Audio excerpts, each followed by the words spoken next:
Olimile bia ilimo, olimile bia ilime ludana do. Angwalo so susono ya ba ma nezi o ma lebili ba mala bile so suno ya kumbule bu na mbili kwelo nwa no nwa etio. Libe melo ye di chie male o ma lebule eziokwu.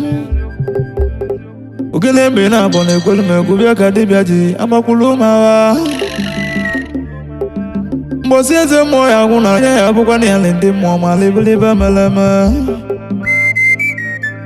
Onye zuru igba n'oli oye tiri nye ebere ka njụwa dị ya ma ajụjụ. Idibe enyi wee bịawa n'ime nwa akali amalụ. Ijele na mmụọ zara agbara na ma na-esido onye nwere igbo bongo e.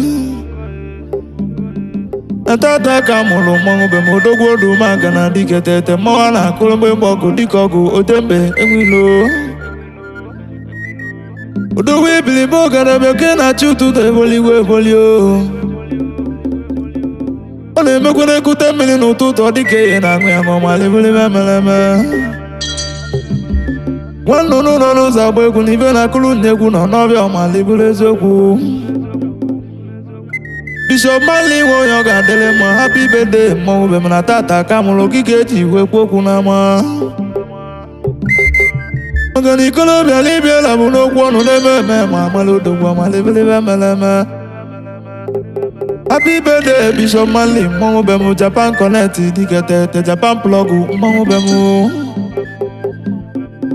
Odogwu nọ na Japan achụrụ aka okwe ka iji wee jewe obodo ndị ọcha ka ije gba mbọ mego. Anụ gbara ọzara ma ibobo na anwụdola anụ. Bishop Manley nwe onye ọ ga-adịrị mma kwuo na ọ ga-adịkwali gị na mma na-ekenekwe gị ekene ọnụ. Ife nji ekene gị wọbụ ogologo ndụ na-alụ isi ka ọ bụ ibe akwa ka onye na-ebe nwe. Na Chukwu ya agbakwala ya ogige ndụ na-abụrọ n'ogige ọnwụ happy birthday mmọnwụ be m. N'ọ na-emekwa na mmụọ dike na mba obodo eje na-ekwulu nụ n'ama mmụọ be mbịakwa na anwụ abịa mmanwụ n'isi alụsị aka leta ududo be m. Happy birthday Bishop Manley nwe onye ọ ga-adịrị mma na otegokwe mụ na gị dị ibe mee nwanne maka otego mbọsị nkịta na anụ ọma libiribe meleme. Maka na mbọsị dị nwe nka kawa nwe mgbe ọgọ ma libiribe eziokwu. Na-akpị gbakwali nkịta kwa ọsọ ka ọ na-eji na analị ọma libiribe meleme. Achukwu ya ejikwa n'ego mgbe ochie ego na-abịa welu chọghị mana kụbụ nwata ọbụla ọgaranya na nne nwata kpagali ibie nọ n'aka si n'ọbalụ na-ajọ bịa.